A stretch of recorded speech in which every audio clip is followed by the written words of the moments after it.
இந்த அமெரிக்க அதிபர் ட்ரம்ப் எப்போ பதவியேற்றாரோ, ஃபர்ஸ்ட்டு இப்போ செகண்டா பார்த்தீங்கன்னா பதவியேற்றிருக்காரு. இவரு எப்போ பதவியேற்றாரோ, அப்போலேருந்தே பார்த்தீங்கன்னா, முள்ளு மேல நடக்கிறதா? முள்ளு மேல இல்ல, பாம் மேல நடக்கிற மாரி இருக்கு. அவர் ஒவ்வொரு நாளைக்கும் பார்த்தீங்கன்னா, என்ன பண்ணுவாரு?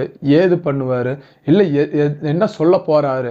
அப்படின்னு பார்த்தீங்கன்னா, நம்ம இந்தியாவா இருக்கட்டும், இல்ல மற்ற நாடுகள் பார்த்தீங்கன்னா, அவர் என்ன சொல்ல போறாரு அப்படின்னு தான் எல்லாம் பயந்துட்டு இருக்காங்க. அது மட்டும் இல்லாம அவர் பார்த்தீங்கன்னா, எப்போ இந்த செகண்ட் டைம் அமெரிக்க அதிபர் ஆனாரோ, மற்ற நாடுகளுக்கு அச்சுறுத்தலா இருக்கட்டும், இப்போ பார்த்தீங்கன்னா, ஈரான் நாட்ட பயமுறுத்துறதா இருக்கட்டும், இப்போ நீங்க ஏதாச்சும் அமெரிக்கா கவர்மெண்ட் இருக்குல்ல, அதை எதிர்த்து நீங்க ஏதாச்சும் கேள்வி கேட்டீங்கன்னா, உங்க நாட்ட பார்த்தீங்கன்னா, அச்சுறுத்துற அந்த மாரி விஷயங்கள இப்ப நெறையாவே பண்ணிட்டு இருந்தாரு. அது மட்டும் இல்லாம, இப்போ நீங்க அமெரிக்கா கவர்மெண்ட்ட எதிர்த்து ஏதாச்சும் ஒரு விஷயம் பண்ணிட்டீங்கன்னா, டாரிஃப் வரிங்கிறது பார்த்தீங்கன்னா, நெறைய போட்டே இருந்தாரு. அதே மாரி தான் இப்போ நம்ம இந்தியாவா இருக்கட்டும், இல்ல ரஷ்யா, அதுக்கப்புறம் சைனா, அதுக்கப்புறம் இந்த மாரி நெறைய நாடுகளுக்கு பார்த்தீங்கன்னா, வரிங்கிறது நெறையவே போட்டிருந்தாரு. இந்த மாரி வரி போட்டே பார்த்தீங்கன்னா, அந்த நாட்ட இப்போ எந்த நாட்டுக்கு அதிகமா வரி போடுறாரோ, அந்த நாட்ட பார்த்தீங்கன்னா, இவங்க அமெரிக்கா சொல்ற மாரி கொண்டு வர மாரி நெறைய பிளான்லாம் பண்ணிட்டு இருந்தாரு. இதுக்கெல்லாம் செருப்படி தர மாரி பார்த்தீங்கன்னா, இன்னைக்கு அமெரிக்கா உச்சநீதிமன்றம் இருக்குல்ல, அது ஒண்ணு பார்த்தீங்கன்னா, ஒரு தீர்ப்புங்கிறது பயங்கரமான தீர்ப்புங்கிறதே தந்திருக்குன்னு சொல்லலாம். இத பத்தி தான் நம்ம இந்த வீடியோல பார்க்க போறோம். நம்ம இந்த வீடியோல என்னென்ன பார்க்க போறோம்னா, ஃபர்ஸ்ட்டா பார்த்தீங்கன்னா, இப்போ அமெரிக்க அதிபர் ட்ரம்ப் இருக்கார்ல, அவர் எந்தெந்த மாரி அவர் வரி போடுறாரு? இப்போ ஒரு நாடுன்னு எடுத்துக்கிட்டீங்கன்னா, அந்த நாட்டுக்கு பார்த்தீங்கன்னா, எந்தெந்த மாரி பார்த்துட்டு வரி போடுறாரு அப்படின்னு தான் நம்ம ஃபர்ஸ்ட்டா பார்க்க போறோம். அதுக்கப்புறம் செகண்டா பார்த்தீங்கன்னா, இப்போ நான் ஃபர்ஸ்ட்டா சொல்லியிருந்தேன்ல, இப்போ அமெரிக்கா உச்ச நீதிமன்றம் இருக்குல்ல, அது பார்த்தீங்கன்னா ஒரு தீர்ப்பு தந்திருக்காங்க. அது நமக்கு சாதகமா, இல்ல என்ன சொல்லியிருக்காங்க அந்த தீர்ப்புல, அப்படின்னு தான் அதுல நம்ம பார்க்க போறோம் சரிங்களா? அதுக்கப்புறம் பார்த்தீங்கன்னா, இப்போ இந்த அமெரிக்கா உச்சநீதிமன்றம் தீர்ப்பு தந்திருக்காங்கல்ல, அத எதிர்த்து பார்த்தீங்கன்னா, அம் அ அமெரிக்க அதிபர் ட்ரம்ப் அதுக்கும் மேல பார்த்தீங்கன்னா, ஒரு வரிங்கிறது போட்டிருக்காரு. அது என்ன வரி? அது அமலுக்கு வருமா? அதெல்லாம் தான் அடுத்தது பார்க்க போறோம். லாஸ்ட் ஒன் என்னன்னா, இப்போ இந்த உச்சநீதிமன்றம் ஒரு தீர்ப்பு தந்திருக்காங்கல்ல, அந்த தீர்ப்பு பற்றிய என்ன புரிதல்? இப்போ வெள்ளை மாளிகை இருக்குல்ல, அது அவங்க வெளியிட்டிருக்காங்க. அது என்னன்னு தான் நம்ம லாஸ்ட்டா பார்க்க வரோம். ஒன் பை ஒன்னா நம்ம பார்க்கலாம். ஏன்னா, அப்பதான் பார்த்தீங்கன்னா, உங்களுக்கு என்ன நடக்குது? எங்கேருந்து இவர் வரி எப்படி போடுறாரு? அப்படியெல்லாம் பார்த்தீங்கன்னா, உங்களுக்கு தெளிவா புரியும். சரிங்களா? இந்த வீடியோவ பார்த்தீங்கன்னா, இன்ட்ரெஸ்ட்டா தான் இருக்கும். இந்த வீடியோவ ஸ்கிப் பண்ணாம லாஸ்ட் முடியும் பாருங்க. அப்பதான் உங்களுக்கு இந்த ஒரு பாயிண்ட் நீங்க மிஸ் பண்ணா கூட, உங்களுக்கு புரியுறது கொஞ்சம் கஷ்டமா தான் இருக்கும். சரிங்களா?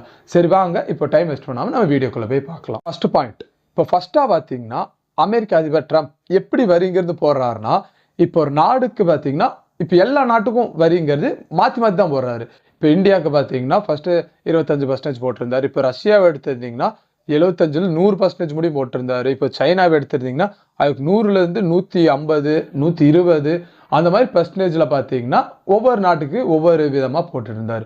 இவர் எந்த அடிப்படையில இந்த மாரி அவர் வரிங்கிறது போடுறாருன்னா, நீங்க அமெரிக்காவ எதிர்த்து அவங்களுக்கு புடிக்காத விஷயத்த ஏதாச்சும் பண்ணிட்டாலே போதும். அவங்க பார்த்தீங்கன்னா, உங்க நாட்டு மேல வரிங்கிறது போட்டு எப்படி சொல்றது? இப்போ இப்போ நம்ம இந்தியால இருக்கோம்னா, இப்ப அமெரிக்காவுக்கு பிடிக்காத விஷயத்த நம்ம பண்றோம்னு வச்சுக்கோங்க. இப்போ உங்களுக்கு நம்ம நாட்டு மேல வரிங்கிறது ஒரு 50% இல்ல 100% முடியும் போட்டு, அவங்க வழிக்கு வர மாரி பண்ணிட்டு இருந்தாங்க. இதே தான் பார்த்தீங்கன்னா, எல்லா நாட்டுக்கும் பண்ணிட்டு இருந்தாங்கன்னே சொல்லலாம்.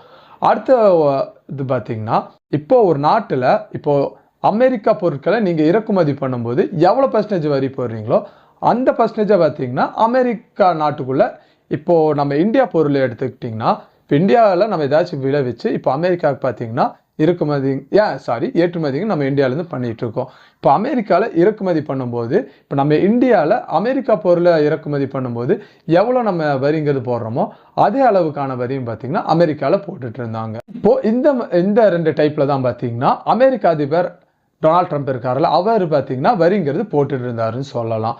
அதனால தான் பார்த்தீங்கன்னா, இப்போ சைனாக்கு பார்த்தீங்கன்னா 100% வரியும், அதுக்கப்புறம் ரஷ்யாவுக்கும் பார்த்தீங்கன்னா 100% வரி, அந்த மாரி நெறைய வரிங்கிறது போட்டே இருந்தாங்க.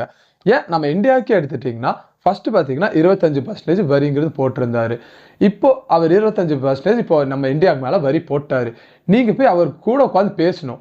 பேசி அத எப்படி கம்மி பண்றது அப்படிங்கிறத நீங்க பேசினா தான் அந்த வரிங்கிறது பார்த்தீங்கன்னா, அவர் கம்மி பண்றதா, இல்ல ஏத்துறதா அப்படிங்கிறத அவர் முடிவு பண்ணுவார்.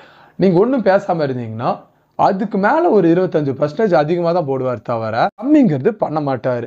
இந்த மாதிரி தான் எல்லா நாடுகளையும் பார்த்தீங்கன்னா இந்த வரி போட்டே பயப்படுத்திட்டு இருந்தாரு சொல்லலாம். இப்போ நம்ம வளர்ந்து வர நாட்டுனால நம்ம இந்தியா பார்த்தீங்கன்னா அவங்க கூட உட்காந்து பேசி அந்த வரிங்கிறத நம்ம 50% முடி நம்மளுக்கு போச்சு. அதுக்கப்புறம் 25% ஆச்சு. அதுக்கப்புறம் பார்த்தீங்கன்னா இப்போ 18%ங்கிறது இருக்கு. இதே மாதிரி தான் ஒவ்வொரு நாட்டுக்கும் எடுத்துட்டிங்கன்னா ஒரு வரிங்கிறது போட்டு நீங்கள் அவங்க கூட பேச போகலாட்டி அந்த வரியை பார்த்தீங்கன்னா டபுளா பண்ணிட்டு இருந்தாரு. இப்போ உங்களுக்கு புரிஞ்சிருக்கும்னு நம்புறேன். இப்போ ஒரு நாட்டு மேல வரிங்கிறது எப்படி போடுறாரு அப்படின்னு. சரி, அடுத்தது பார்த்தீங்கன்னா இப்போ இவர் வரிங்கிறது போடுறாருல, இவருக்கு இந்த வரி போடுறதுக்கான உரிமைங்கிறது இருக்கா? ஒரு நாட்டு மேல இவர் பார்த்தீங்கன்னா கண்டபடி அவருக்கு என்ன வரி தோன்றதோ அந்த பர்சன்டேஜ் வரி போடுறதுக்கான உரிமை இருக்கா அப்படின்னு இந்த இதில் நம்ம பார்க்கலாம். அது மட்டும் இல்லாம அமெரிக்கா உச்சநீதிமன்றம் இதுக்கு எதிர்த்து பார்த்தீங்கன்னா ஒரு தீர்ப்புங்கிறது தந்திருக்காங்க. அதுவும் என்னங்கிறது இப்போ அடுத்தது நெக்ஸ்ட் பார்த்துடலாம். ஃபர்ஸ்டா பார்த்தீங்கன்னா இப்போ இந்த அமெரிக்க அதிபர் ட்ரம்ப் இப்போ இஷ்டத்துக்கு அவருக்கு என்னென்ன தோணுதோ அதுக்கெல்லாம் வரி போட்டுருந்தார்ல, அதுக்கு ஃபர்ஸ்ட் இப்படி போடலாமான்னு கேட்டா அவர்னால பார்த்தீங்கன்னா இந்த மாதிரி வரிங்கிறது இஷ்டத்துக்கு போட முடியாது. அப்படி அவர் போட்டாலும் அது பார்த்தீங்கன்னா எல்லாம் ஓகே பண்ணி அவங்க கையெழுத்து போட்டா மட்டும்தான் அதை பார்த்தீங்கன்னா அமல்ங்கிறது படுத்த முடியும். இப்போ ட்ரம்ப் மட்டும் போட்டு இப்போ அவங்களுக்கு ஆதரவாளர்கள்லாம் இருப்பாங்களே அவங்களா கையெழுத்து போட்டா இந்த இதுங்கிறது இந்த வரிங்கிறது பார்த்தீங்கன்னா செல்லாது. இப்போ அப்படிதான் பார்த்தீங்கன்னா நம்ம அமெரிக்கா உச்ச நீதிமன்றம் என்ன சொல்லியிருக்காங்கன்னா இப்போ அமெரிக்கா இப்போ இவர் இஷ்டத்துக்கு பார்த்தீங்கன்னா வரிங்கிறது நிறைய போட்டு தள்ளிட்டே இருக்காரு. இப்போ இதனால பார்த்தீங்கன்னா அவங்க நாட்டுக்குள்ளேயே பார்த்தீங்கன்னா இவருக்கு நிறைய எதிர்ப்புங்கிறது நிறையா கிளம்ப ஆரம்பிச்சிருச்சு. அதுக்காக அங்கே இருக்கிற இப்போ அவங்க எதிர்கட்சியாக இருக்கட்டும் இல்லை இவர் இந்த மாதிரி வரிங்கிறது நிறைய போகிறாருல அதை எதிர்த்து பார்த்தீங்கன்னா அங்கே இருக்கிற அமெரிக்காவில் இருக்கிற உச்சநீதிமன்றத்தில் நிறைய வழக்குங்கிறது போட்டிருந்திருக்காங்க. அதோட தீர்ப்பு தான் பார்த்தீங்கன்னா இன்னைக்கு வந்திருந்துருந்துச்சு. அதில் அவங்க என்ன சொல்லியிருந்தாங்கன்னா இப்போ அமெரிக்க அதிபர் எந்தெந்த நாட்டுக்கு எவ்வளோ வரி போட்டிருக்காரோ அது பார்த்தீங்கன்னா செல்லாது அப்படின்னு ஒரு பெரிய குண்டே பார்த்தீங்கன்னா அமெரிக்க அதிபர் தலைக்கு மேலேயே பார்த்தீங்கன்னா போட்டிருக்காங்க. இது அவருக்கு ஒரு நல்ல நியூஸோ இல்லையோ மற்ற நாடுகள்லாம் இருக்குல்ல அவங்களுக்கு பார்த்தீங்கன்னா ஏன் நம்ம இந்தியாவுக்கே பார்த்தீங்கன்னா இது நல்ல நியூஸ்னே சொல்லலாம். இது மட்டும்தான் அவங்க உச்சநீதிமன்றத்தில் சொன்னாங்களா அப்படின்னு கேட்டால் அது இல்லை. உச்சநீதிமன்றத்தில் பார்த்தீங்கன்னா இதை விட ஒரு சூப்பரான ஒரு தீர்ப்புங்கிறது சொல்லியிருக்காங்க. அவங்க அதில் இன்னொரு தீர்ப்பு என்ன சொல்லியிருக்காங்கன்னா இது வரைக்கும் இப்போ வெளிநாட்டு இப்போ வேற நாடுகளில் வரியெல்லாம் வாங்கியிருப்பாங்களா அமெரிக்கா அந்த வரி காசை பார்த்தீங்கன்னா திருப்பி தரணும் அப்படின்னு பார்த்தீங்கன்னா குண்டுக்கு மேலே குண்டா பார்த்தீங்கன்னா அதிபர் ட்ரம்ப்புக்கு தலைக்கு மேலேயே போட்டிருக்காங்க. இப்படி நம்ம அமெரிக்கா நாட்டுக்குள்ளேயே நம்ம ட்ரம்ப்புக்கு இவ்வளோ எதிர்ப்பு இருக்கிறத பார்த்துட்டு நம்ம தலைவன் பார்த்துட்டு சும்மாவா இருப்பான். நம்ம தலைவன் அதுக்கும் மேலே பார்த்தீங்கன்னா ஒரு சம்பவம் பண்ணி விட்டுருக்கான். அது என்ன பண்ணியிருக்கான்னு நம்ம இப்போ அடுத்தது பார்க்கலாம். இப்போ நம்ம டொனால்ட் ட்ரம்ப் இருக்காருல்ல இதெல்லாம் நடக்கிற பிரச்சனையை பார்த்துட்டே இருந்திருக்காரு. இப்போ இந்த கோர்ட்லேருந்து இப்போ எந்த நாட்டிலையும் நீங்கள் வரிங்கிறது இப்படி வாங்கக்கூடாது அப்படின்னு தடை போட்டிருந்தாங்களே தடை போட்டது மட்டும் இல்லாமல் நீங்கள் வாங்கின வரி காசை பார்த்தீங்கன்னா திருப்பி தரணும் அப்படின்னு சொல்லியிருந்தாங்க. அதை பார்த்தீங்கன்னா தருவாரா தரமாட்டாருன்னு தெரியல. ஆனால் நம்ம கோர்ட்லேருந்து பார்த்தீங்கன்னா இந்த மாதிரி ஒரு சம்பவம் பண்ணியிருந்தாங்க. ஆனால் நம்ம அதிபர் டொனால்ட் ட்ரம்ப் அதுக்கும் மேலே ஒரு சம்பவம் என்ன பண்ணியிருக்காருன்னா இப்போ நம்ம இந்தியா எக்ஸாம்பிளுக்கு நம்ம இந்தியாவுக்கே பார்த்தீங்கன்னா இப்போ நம்ம உட்காந்து பேசி 18% பார்த்தீங்கன்னா நம்ம வரியை கம்மி பண்ணியிருந்தோம் கரெக்டுங்களா. ஆனால் இப்போது அது எக்ஸ்ட்ரா ஒரு 10% ஏற்றி இப்போ நம்ம இந்தியாவில் பார்த்தீங்கன்னா 18% வரிங்கிறது இருக்குது. இப்போது 10% ஏற்றி அதில் பார்த்தீங்கன்னா ஒரு 18ங்கிறது 28% வரிங்கிறத ஏற்றி விட்டுருக்காரு. இது பார்த்தீங்கன்னா நம்ம இந்தியாவுக்கு மட்டும்தான் செட் ஆகுமான்னு கேட்டால் இந்தியாவுக்கு இல்லை. இப்போது வேறு இப்போ எல்லா நாட்டுக்கும் இப்போ எக்ஸாம்பிளுக்கு இப்போ சைனாவில் பார்த்தீங்கன்னா ஒரு 100% அங்கே வரி போட்டிருக்காருன்னா இப்போ 110% பார்த்தீங்கன்னா அங்கே வரிங்கிறது இப்போ அங்கே சைனா ப்ராடக்ட் இருக்குல்ல அது அமெரிக்காவுக்குள்ளே இறக்குமதி பண்ணும்போது அதை பார்த்தீங்கன்னா 100% வரியாக இப்போது அவங்க வாங்கலாம். இப்போ உங்களுக்கு எல்லாத்துக்கும் இருக்கிற டவுட் தான் எனக்கும் இருந்துச்சு. இப்போது அமெரிக்காவில் இருக்கிற உச்சநீதிமன்றமே சொல்லிட்டாங்களே இப்போ இந்த வரிங்கிறது வாங்கக்கூடாது அதை வந்து கேன்சல் பண்ணணும். இப்போ வாங்கின வரியை பார்த்தீங்கன்னா திருப்பி தரணும் அப்படின்னு சொல்லிட்டாங்க. ஆனால் அதிபர் என்ன திருப்பி பார்த்தீங்கன்னா ஒரு 10% வரியை பார்த்தீங்கன்னா எக்ஸ்ட்ரா போட்டிருக்காரு அப்படின்னு உங்கள் எல்லாத்துக்கும் டவுட் இருக்கிற மாதிரி தான் எனக்கும் இருந்துச்சு. இது நான் உங்கள்ட்ட சொல்ல மறந்துட்டு பாருங்க. இப்போ இந்த 10% வரின்னு சொல்லியிருந்தார்ல அது பார்த்தீங்கன்னா ஒரு 10 நாளுக்குள்ளே தான் இது இருக்கும்.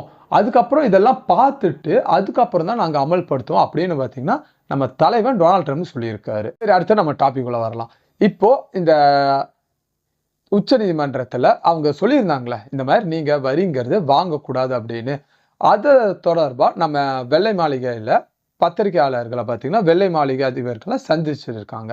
அதில் அவங்க என்ன சொல்லியிருக்காங்கன்னு இப்போ நெக்ஸ்ட் நம்ம பார்க்கலாம். இப்போ வெள்ளை மாளிகை சந்திச்ச அங்கே இருக்கிற அதிகாரிகள் பத்திரிகையாளருக்கு என்ன சொல்லியிருக்காங்கன்னா, இப்போ இந்த டொனால்ட் ட்ரம்ப் பார்த்தீங்கன்னா ஒரு எக்ஸ்ட்ரா ஒரு பவருங்கிறது இருக்காமா. அதை யூஸ் பண்ணி தான் அவர் இண்டிவிஜுவலாக பார்த்தீங்கன்னா எல்லா நாட்டு மேலே வரிங்கிறது போட்டுட்டு இருந்தாரு. இப்போ அதே பார்த்தீங்கன்னா இப்போ நம்ம உச்சநீதிமன்றம் அதை தடை பண்ணி வச்சிருக்காங்க. அதை எதிர்த்து பார்த்தீங்கன்னா அவருக்கு இப்போ அங்கே அதிபராக இருக்கார்ல டொனால்ட் ட்ரம்ப், அவருக்கான பவருங்கிறது இருக்கு. அந்த பவரை யூஸ் பண்ணி அந்த இப்போ இப்போ தடை பண்ணி வச்சிருக்காங்களா வரி வாங்கக்கூடாது அப்படின்னு, அதை பார்த்தீங்கன்னா திருப்பி அவர் அமல்படுத்துவார் அப்படின்னு சொல்லியிருக்காங்க.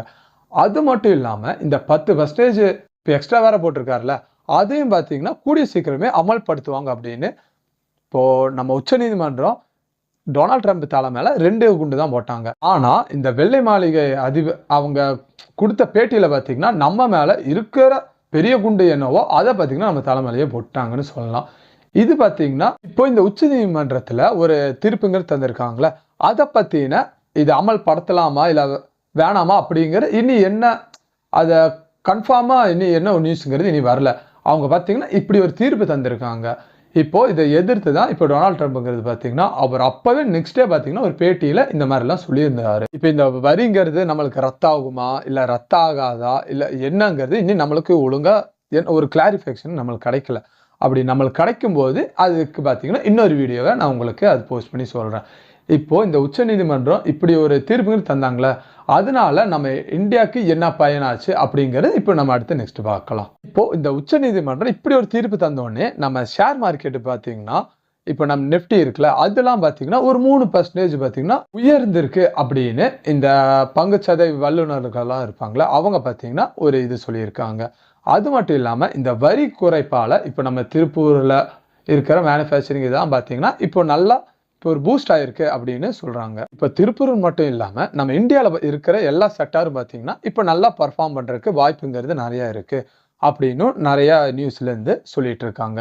இதெல்லாம் தான் பார்த்தீங்கன்னா இந்த வரி பற்றின நிறைய விஷயங்கள் இப்போ ரூமர்ஸாக சுற்றிட்டு இருக்கிறத நான் உங்ககிட்ட சொல்லணும்னு நினச்சேன். அதை பார்த்தீங்கன்னா உங்களுக்கு புரிகிற மாதிரி நான் சிம்பிளாக சொல்லியிருக்கேன்னு நினைக்கிறேன். நம்ம டொனால்ட் ட்ரம்ப் தலைவர் இருக்கால, அவர் இந்த வரி ஒன்று செல்லும் இல்லை செல்லாது அப்படின்னு சொல்லாமல் இழுத்தடிச்சிட்டு இருக்காங்க. அதை பற்றின உங்கள் கருத்து என்ன அப்படின்னு ஏதாச்சும் இருந்துச்சுன்னா அது கீழே இருக்க கமெண்ட்ஸில் கண்டிப்பாக சொல்லிட்டு போங்க. அது மட்டும் இல்லாமல் நான் ஏதாச்சும் பாயிண்ட்ஸ் பேசுறதுக்கு மிஸ் பண்ணிட்டேன் அப்படின்னா அது என்ன அப்படிங்கிறது அது கீழே இருக்க கமெண்ட்ஸில் கண்டிப்பாக சொல்லிட்டு போங்க. வேறு யாராச்சும் இப்போ நான் அந்த பாயிண்ட்டை விட்டுருந்தாலும் இப்போ வேறு யாராச்சும் அதை பார்த்து இப்போ நீங்கள் சொல்கிற பாயிண்ட்டை பார்த்து அவங்களுக்கு அது என்னங்கிறது புரியும். சரிங்களா? அது மட்டும் இல்லாமல் இந்த வீடியோ பற்றின கருத்து உங்களுக்கு ஏதாச்சும் இருந்துச்சுன்னா அதையும் கீழே இருக்க கமெண்ட்ஸில் கண்டிப்பாக சொல்லிட்டு போங்க. அப்படி இல்லை நீங்கள் இப்போ தான் நம்ம சேனலை ஃபஸ்ட்டாக விசிட் பண்ணி இந்த வீடியோவை பார்க்குறீங்கன்னா நம்ம சேனலையும் சப்ஸ்கிரைப் பண்ணி வச்சுக்கோங்க. அப்போ தான் நான் இந்த மாதிரி இன்ட்ரெஸ்ட்டாக என்னென்ன நியூஸ் வருதோ அதை பார்த்தீங்கன்னா டெய்லியும் உங்களுக்கு புரிகிற மாதிரி நான் அப்லோட் பண்ணுவேன். சரிங்களா? அதுக்கப்புறம் இந்த வீடியோ இவ்வளோ நேரம் பார்த்துருந்தீங்கன்னா இந்த வீடியோ உங்களுக்கு பிடிச்சிருந்தா மட்டும் ஒரு லைக் பண்ணிடுங்க. அப்படி பிடிக்கலைன்னா என்ன பிடிக்கல அப்படிங்கிறத அதையும் கீழே இருக்கிற கமெண்ட்ஸில் கண்டிப்பாக சொல்லிட்டு போங்க. உங்களை இன்னொரு வீடியோவில் சூப்பரான வீடியோவில் நான் தேங்க்யூ.